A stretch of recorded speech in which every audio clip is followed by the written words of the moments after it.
బాపట్ల జిల్లా చీరాల వైసీపీకి మాజీ MLA Amanchi Krishnamohan big shock ఇచ్చారు. వైసీపీ ప్రాథమిక సభ్యత్వానికి ఆమంచి కృష్ణమోహన్ రాజీనామా చేశారు. వచ్చే ఎన్నికల్లో చీరాల అసెంబ్లీ నియోజకవర్గం నుంచి పోటీ చేయాలని ఆమంచి భావించారు. అయితే ఆయనకు కాకుండా కరణం వెంకటేష్ కు కేటాయించడంతో ఆయన అసంతృప్తి వ్యక్తం చేశారు. గత ఎన్నికల్లో చీరాల వైసీపీ నుంచి పోటీ చేసిన ఆయన టీడీపీ అభ్యర్థి కరణం బలరాం చేతిలో ఓటమి పాలయ్యారు. ఆ తర్వాత జరిగిన రాజకీయ పరిణామాలతో కరణం బలరాం వైసీపీలో చేరారు. ఆమంచి కృష్ణమోహన్ ను పర్చూరు నియోజకవర్గ వైసీపీ ఇన్ఛార్జ్ గా నియమించారు. కొంతకాలం తర్వాత ఆయన్ను తొలగించారు.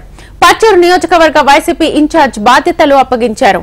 చీరాలను విడిచిపెట్టేది లేదంటూ చెప్పుకుంటూ వస్తున్న ఆమంచిని వైసీపీ అధిష్టానం పట్టించుకోలేదు.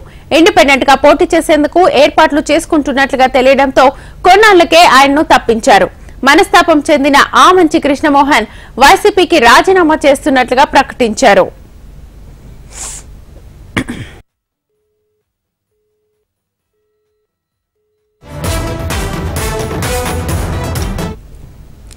ఈ నెల 9వ తేదీన భవిష్యత్ కార్యాచరణ ప్రకటించనున్నట్లుగా ఆమంచి కృష్ణమోహన్ లేఖ విడుదల చేశారు.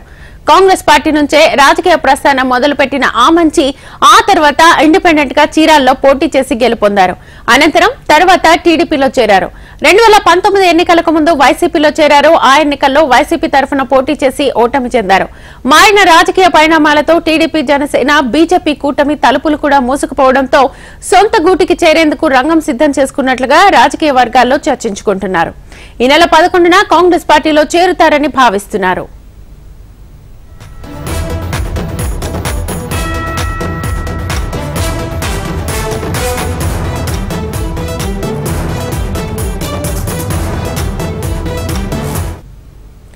దివంగత నేత రోసయ్య అనుచరుడిగా ఆమంచి కృష్ణమోహన్ రాజకీయ ప్రస్థానం మొదలుపెట్టారు.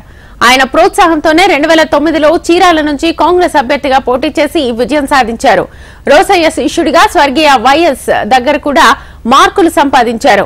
ఇక రాష్ట్ర విభజన తర్వాత కాంగ్రెస్ పార్టీని వీడారు. 2014లో స్వతంత్రంగా పోటీ చేసి గెలుపొందారు. ఆ తర్వాత చంద్రబాబు సమక్షంలో టీడీపీ కండువా కప్పుకున్నారు. 2019 ఎన్నికల నాటికి చంద్రబాబుతో విభేదించిన ఆమంచి వైసీపీ కండువా కప్పుకున్నారు. చీరాల స్థానం నుంచి వైసీపీ తరఫున పోటీ చేశారు. ఆ ఎన్నికల్లో టీడీపీ అభ్యర్థిగా బరిలో నిలిచిన కరణం బలరాం చేతిలో ఓటమి పాలయ్యారు. ఇప్పుడు ఆమంచి రాజీనామాతో చీరాల రాజకీయాలు ఆసక్తికర పరిణామాలు చోటు చేసుకున్నాయి.